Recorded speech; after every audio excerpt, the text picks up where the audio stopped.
At Carla, ngayong umaga meron tayong bisita rito na napakahalaga ng role nila dito nga sa rehabilitation and relief talaga ng ating mga biktima na kababayan. Nakakatuwa na dito sa Good Morning Boss, ang dami na nating nakausap ng mga tumutulong from all walks of life. So yung mga inventors, yung mga volunteers.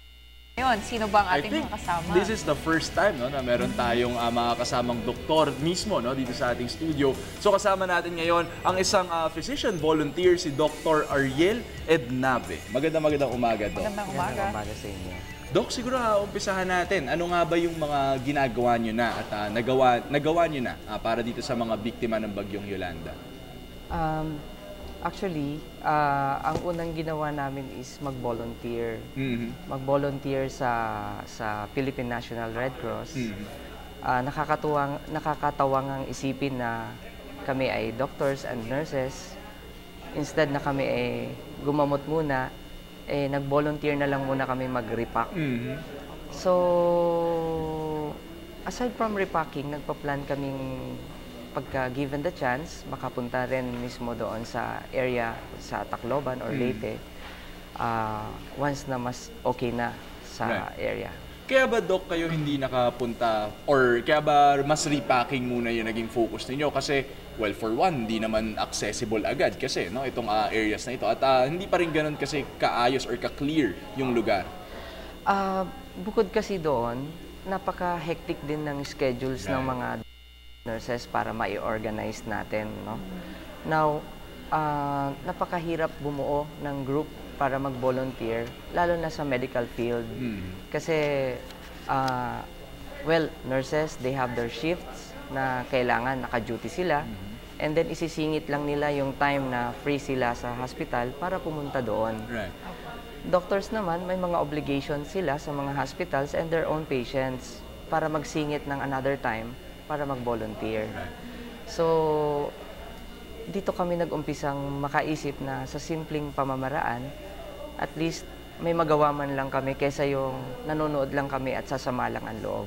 Alam mo, Carla, naisip ko nga kasi maganda rin yung punto nung opportunity cost din kasi para sa mga doktor, mga nurse kasi Of course, mahahaba yung shifts nila. yes, at yung trabaho rin nila, nagliligtas din sila ng buhay Yes, 'di ba? So exactly. parang it's practically din as opposed to kunyari, 'di ba, isang office worker, definitely dapat tumulong ka na, 'di ba? Parang wala namang mamamatay kung mawala ka doon. So, Pero, Dok, gaano kalaki yung grupo na nabuo nyo para tumulong dito sa Red Cross? Hindi ko akalain na pwede pala kaming umabot ng 100 katao for a volunteer. these are all medical volunteers, doctor? Yes. Okay. Actually, naisip ko lang yan habang nagra-rounds ako sa mga patients sa hospitals na pinupuntahan ko. And then, per floor na pinupuntahan ko, nag-invite ako ng nurse na, baka pwede kang sumama during your free time na hindi naman tayo manggagamot, kundi mag-repack na lang muna tayo, sabi ko sa kanila. And then, lahat ng hospitals, actually, ay marami akong pinupuntang hospital sa Bulacan. Alright. And one dito sa Manila. Hindi ko akalain na marami pala yung interested na sumama. So, I even tried to use the social networking ng Facebook, na nag-encourage ako na baka may mga gustong mag-volunteer on their free time. So, despite na napakahirap isingit kasi meron silang mga shifts, yung mga galing ng duty, they volunteered na after ng duty nila,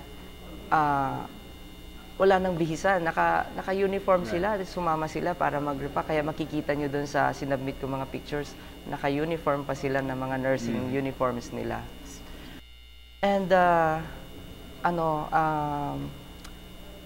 isa sa mga nakatulong din sa amin, syempre, yung transportation namin kasi we're from Bulacan and we have to travel from Bulacan to Manila.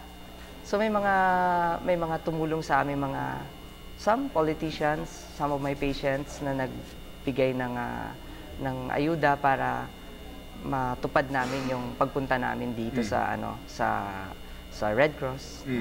And Doc, kailan nyo binabalak itong pagpunta ninyo dito nga sa affected area? Saan ba kayo, Doc, nagbabalak pumunta?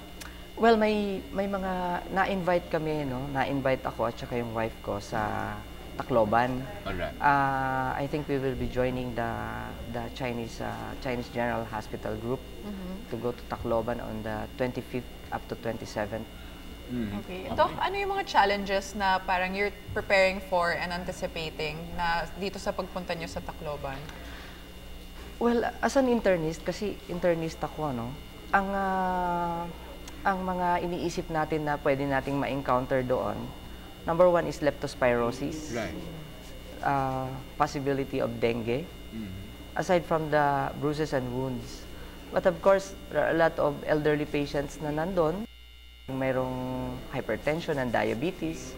I'm sure majority of them hindi na nakainom ng mga gamot na maintenance nila for hypertension and diabetes because of what happened. Right.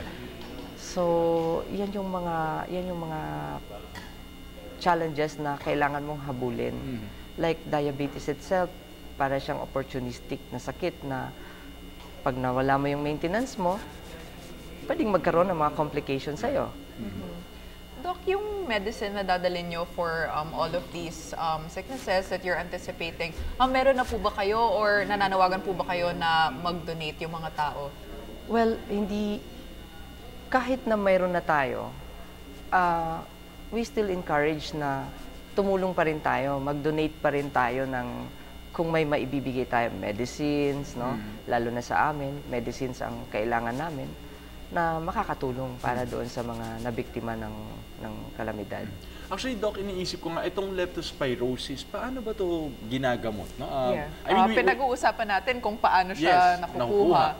Paano siya gagamitin? At what are the complications? What are the effects?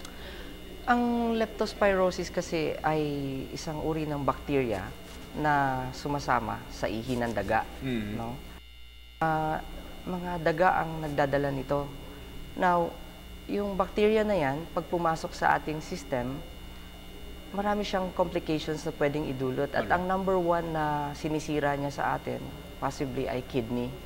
Kaya nga, ang mga simptomas ng pagkakaroon ng sakit na to ay bukod sa naninilaw sila, naapektuhan yung kidneys nila. Nagkakaroon sila ng kidney failure. At I think you're familiar what happened to Olongapo City, no? Nagkaroon ng mga kaso ng leptospirosis at marami nga ang namatay.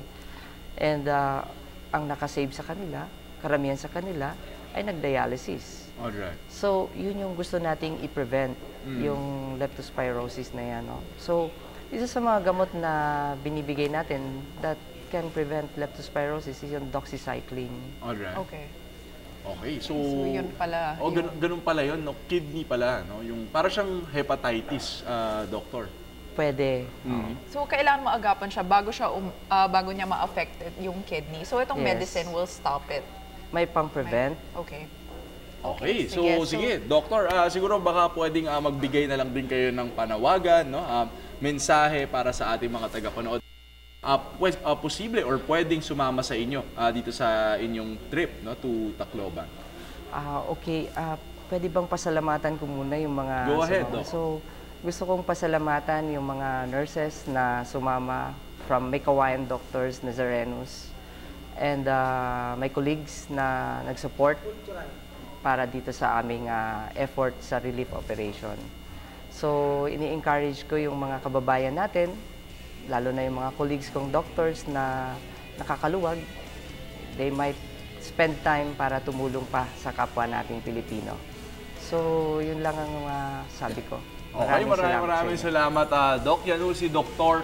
Ariel Ednave, isa hong volunteer physician na pupunta ng Tacloban para tulungan ang ating mga kababayan doon. Maraming salamat. Thank you. Maraming salamat.